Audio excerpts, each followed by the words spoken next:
Frères et sœurs, bonjour. Vidéo numéro 82, je vous retrouve.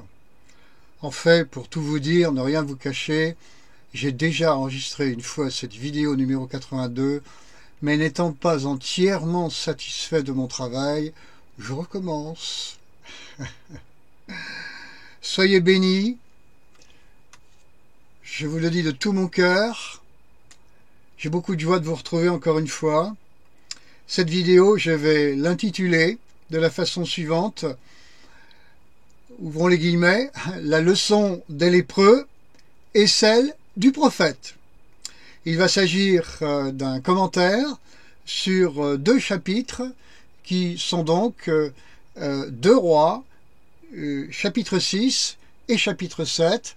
Même si dans mon ordre de présentation, je vais d'abord plutôt vous parler du chapitre 7, puis du précédent, le chapitre 6.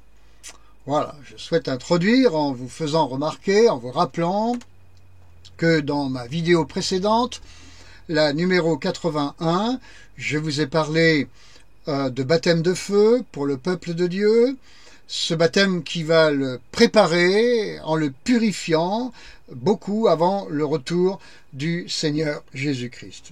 Permettez-moi, chers frères et sœurs en Christ, de vous dire de quelle façon Dieu va opérer pour que cette purification de son peuple se fasse. Je vais m'appuyer donc, comme je vous l'ai dit, sur ces deux chapitres de 2 Rois 6 et 7 pour le faire. Nous voyons dans le chapitre 7 le roi d'Israël et tout le peuple de Samarie enfermés dans la ville et assiégés par l'armée syrienne. Vous pouvez le voir si vous en faites lecture. Cela me fait penser d'ailleurs à la situation du peuple de Dieu dans laquelle il va se trouver également. Je parle du peuple de Dieu d'aujourd'hui et de celui des années à venir. Je parle du peuple de Dieu des nations d'Occident, du peuple de Dieu en France, sans oublier même celui d'Israël aussi aujourd'hui. Plus le temps passe, plus nos ennemis vont nous encercler, frères et sœurs. Qu'il s'agisse du monde de l'islam ou de celui de la décadence occidentale, aucun des deux ne nous aime. Les deux veulent nous assiéger et nous détruire. Ainsi comme Israël autrefois, et d'ailleurs comme Israël aujourd'hui, le peuple qui a cru en Jésus-Christ est en train de se faire assiéger, en vue de l'affamer, de l'affaiblir, en exerçant sur lui une telle pression que celui-ci donc va être réduit à beaucoup d'impuissance, à une grande faiblesse. Le moral des enfants de Dieu va souffrir beaucoup, tant ses ennemis seront puissants et présents dans la menace. C'est une technique de Satan, frères et sœurs, que de tenter d'étouffer le peuple de Dieu, lentement mais sûrement, pour que celui-ci capitule et lui soit définitivement asservi. Le pharaon d'Égypte n'avait-il pas agi de cette manière envers le peuple d'Israël? On le voit dans Exode 1, versets 8 à 11, il avait bien agi comme ça. Et à ce moment-là, d'ailleurs, Dieu avait utilisé des femmes. Vraiment une solution pour nous, lecteurs, là, quand on fait lecture de ces passages, étonnante, inattendue. Dieu avait utilisé des femmes, des sages-femmes, on le voit dans Exode chapitre 1, versets 15 à 20, pour sauver le peuple. Ça honore la profession. Et aussi les femmes. Mais dans 2 Rois 6 et 7, il va agir à peine différemment, parce que Dieu agit toujours, de façon inattendue, pas du tout comme nous avions pu le penser. Et cette fois-ci, il va se servir de 4 lépreux. Pour ma part, cela me parle beaucoup. Car ces 4 lépreux faisaient bien partie du peuple d'Israël. Mais ils se trouvaient hors de la porte, c'est-à-dire à l'extérieur de la muraille, pas dans la ville, pas retranchés derrière les murs, pas retranchés derrière les murailles. C'était pour des raisons sanitaires qu'on traitait ainsi les lépreux. Ils avaient la lèpre. Il fallait les tenir à distance.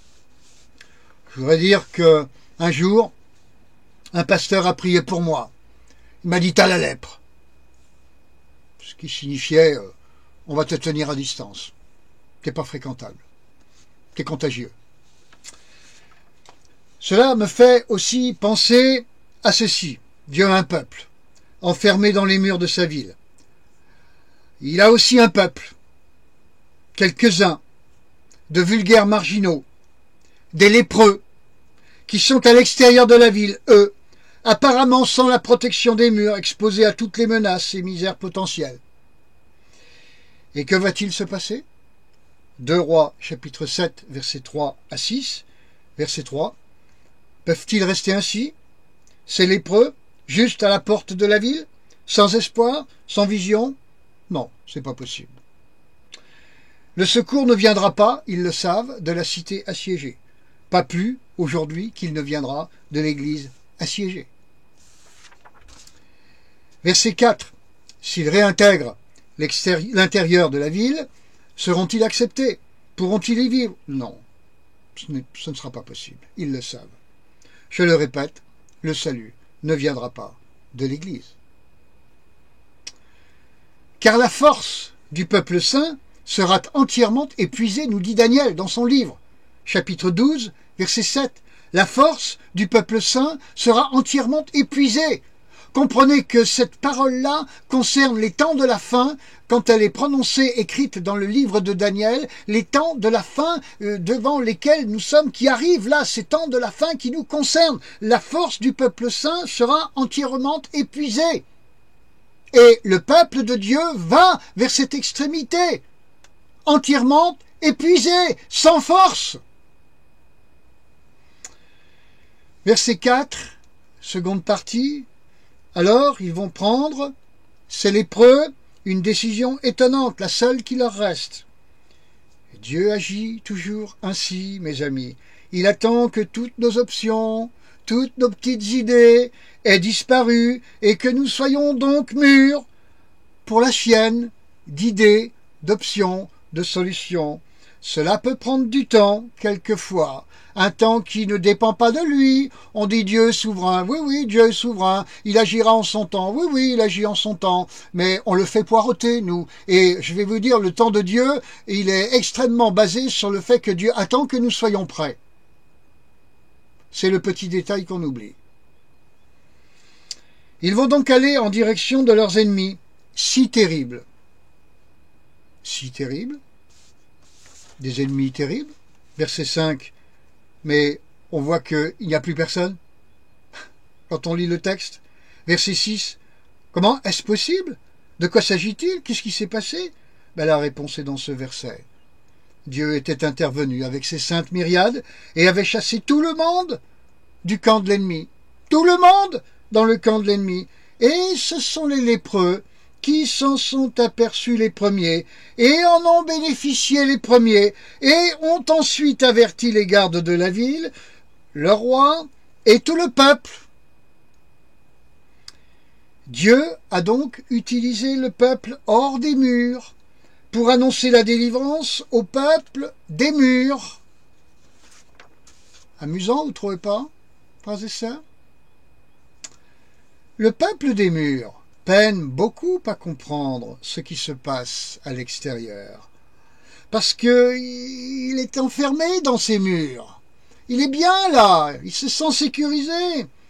Au contraire du peuple qui est hors des murs, qui ne vit pas dans cette sécurité.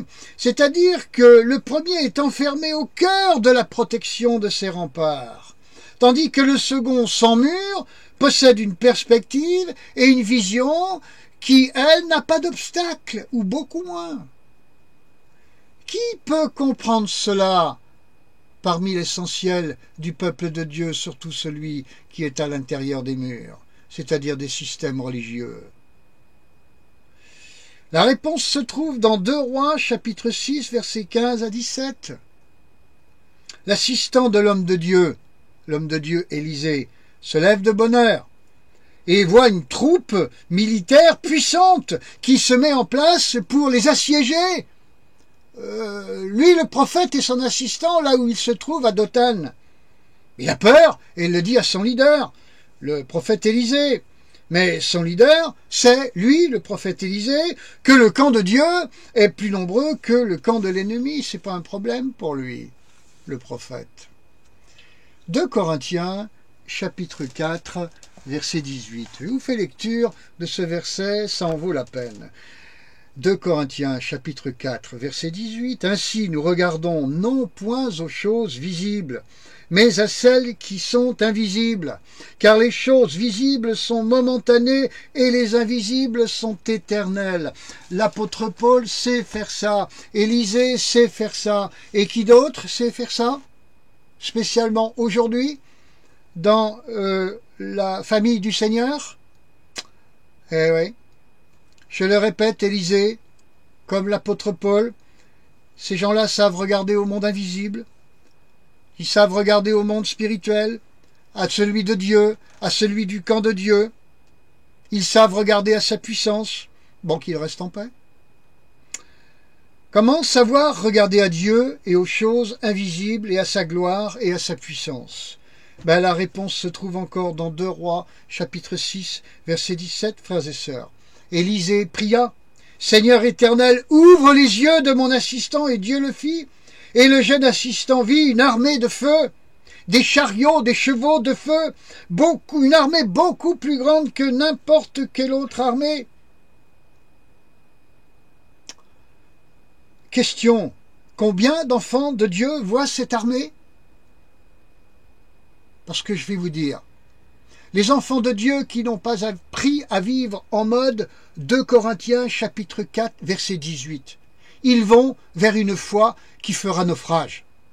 Tandis que les autres iront et vont vers une foi qui va triompher, qui triomphe déjà tous les jours. La foi qui fait naufrage, c'est celle que vous souhaitez, frères et sœurs? Ou vous souhaitez plutôt la foi qui triomphe? Je l'espère. Mais tout se détermine là. Si vous avez appris à regarder en mode 2 Corinthiens chapitre 4 verset 18, je le répète, vous allez vers une foi qui triomphe.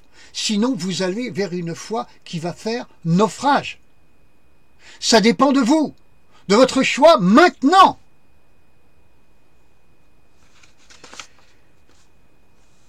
Combien d'enfants de Dieu, donc, veulent-ils voir cette armée? Voir ce Dieu glorieux? Et combien d'enfants de Dieu préfèrent-ils continuer de regarder à l'armée ennemie seulement? Frères et sœurs bien-aimés en Christ, je vous le dis, il y a tellement d'enfants de Dieu qui ne voient que les problèmes et jamais ou si peu les solutions de Dieu. Ils ne sont pas éduqués à cela. Ils sont éduqués à ne regarder que les problèmes. Et ils marinent, ils s'imbibent des problèmes. C'est la foi qui est destinée à faire naufrage. Tandis que l'enseignement de Paul et la pratique d'Élisée, c'est la foi qui triomphe. Frères et sœurs, vous savez ce qu'il vous reste à faire? Priez sur vos yeux. Ou peut-être même demander à d'autres qu'ils le fassent. Ceux desquels vous reconnaissez que eux ils voient clair, ils ont les yeux ouverts. Élisée pria sur son assistant et dit, Seigneur éternel, ouvre ses yeux. Et vous n'avez pas besoin qu'on prie pour vous? Et moi, je n'ai pas besoin qu'on prie pour moi pour que mes yeux s'ouvrent, comme ceux de l'assistant d'Élisée se sont ouverts, afin qu'il voie ce qu'Élisée voyait, c'est-à-dire l'armée de Dieu. Les armées de Dieu. L'Ancien Testament tout entier nous parle de l'Éternel des armées. Mais qu'est-ce que ça veut dire? Vous comprenez maintenant ce que ça peut vouloir dire? Amen. C'est ainsi, mes amis, que l'on fait son choix entre la foi qui fait naufrage ou la foi qui triomphe. Matthieu, chapitre 6, verset 22. Ton œil est-il en bon état, mon frère, ma sœur? Matthieu, chapitre 6, verset 23. Où est-il? En mauvais état peut-être. Avec ton œil, je le répète, tu vois quoi? Les ténèbres seulement? Ou tu vois surtout la lumière, j'espère? Il y a intérêt à tirer cette question au clair, mes amis, pour les temps à venir, je vous le garantis. Elle est absolument fondamentale et déterminante.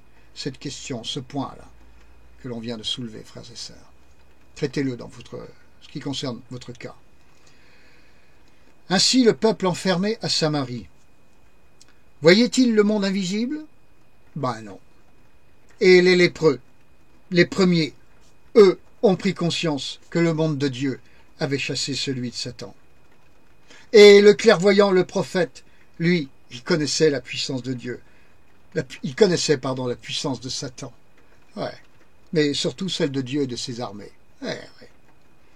2 Rois chapitre 6, verset 18, frères et sœurs. Notez également qu'Élisée pria pour que Dieu frappe d'aveuglement les Syriens, ce que Dieu fit.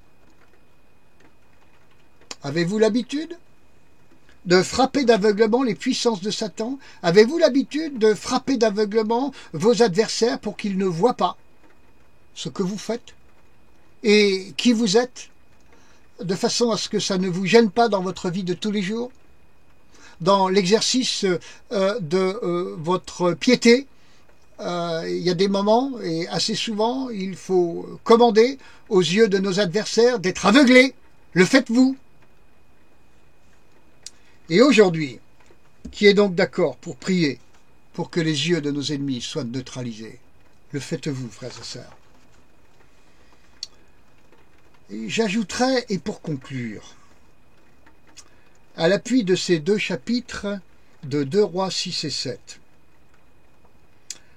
avez-vous observé quelque chose, à savoir ce qui va suivre? 2 points. Y a-t-il une délivrance dans ces récits par l'épée? Eh bien non.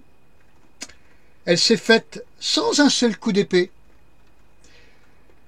Dans chapitre 6, on a une guerre entre Israël et les Syriens. Une guerre qui fait 0 mort. Si vous lisez le chapitre 6, vous verrez même que ça prête à rire. Le prophète, grâce à lui, cette troupe militaire des Syriens arrive au cœur de Samarie, à la merci du roi d'Israël, et le roi d'Israël dit au prophète: on les tue? Non, on touche pas, donne-leur à manger. Et puis ensuite on va les renvoyer dans leur camp. Dieu est plein d'humour. Et le chapitre 7, encore une autre guerre, la suivante. Toujours pas de mort. 2e guerre à suivre, 0 mort. Intéressant, n'est-ce pas? Parce que quand on lit l'Ancien Testament, on a coutume de dire, et surtout de se faire dire: oh, l'Ancien Testament, c'est une flaque de sang, c'est plein de guerres, plein de batailles, plein de morts. Ah ouais? Bah pas dans 2 Rois 6, ni dans 2 Rois 7. C'est complètement l'inverse. Nous l'avions remarqué? Je dis ça à l'adresse des chrétiens pro-armes. Ils ont remarqué ces 2 chapitres-là? Eux? Ce serait intéressant qu'ils y pensent. Dieu n'a pas besoin de l'arme, des armes, des pro-armes, des chrétiens pro-armes. Dieu n'a pas besoin de leurs épées. Dieu n'a pas besoin de leurs armes. 2 Rois, chapitres 6 et 7, plus tout ce que Jésus dit: celui qui prendra l'épée périra par l'épée. Bien-aimé, Dieu cherche des Élysées, des assistants de prophètes, des lépreux, des gens qui comptent pas, des lépreux sans secours et rejetés de tous, des gens faibles qui n'existent pas. Dieu va se servir des marginaux. Regardez Marie, c'était une petite jeune fille, elle comptait pas, Joseph non plus, et puis etc. C'est par eux, par des gens comme ça, de ce profil-là, des gens faibles, que le Seigneur confondra les choses fortes du monde, c'est écrit. Et c'est par eux aussi, en se servant d'eux, je veux dire, qu'il purifiera son peuple des murs, avant le retour de son Messie. Soyons clairs à ce sujet, et soyons-en certains, mes amis, et que le Seigneur bénisse pour vous, et vous apporte toutes les lumières dont vous avez besoin, dont j'ai besoin, en se servant, entre autres, de cette petite méditation que je me suis efforcé de vous libérer à l'appui de ces 2 beaux chapitres, je trouve, frères et sœurs. Dans l'évangile de Jean, au chapitre 16 et au verset 13, il est dit que le Saint-Esprit nous introduirait dans toute la vérité. Saint-Esprit, fais-le en moi. Saint-Esprit, fais-le. chez ceux qui m'écoutent, celles qui m'écoutent, là, maintenant, au nom de Jésus-Christ. Introduis-nous dans toute la vérité. Dieu ne nous demande pas d'être des gens qui appartiennent à des confessions religieuses, des systèmes religieux, des systèmes de croyances. Dieu nous appelle à être son peuple des quatre vents.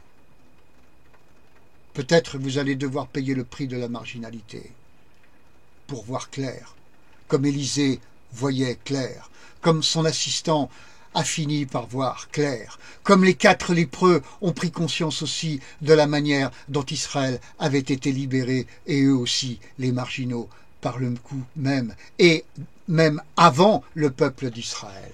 Ce sont ces marginaux qui ont été annoncés aux non-marginaux. Quelle était la délivrance du peuple d'Israël, opérée par l'Éternel, miraculeusement, surnaturellement, célestement, par ses anges, par ses armées, lui l'Éternel, des armées, les armées d'en haut.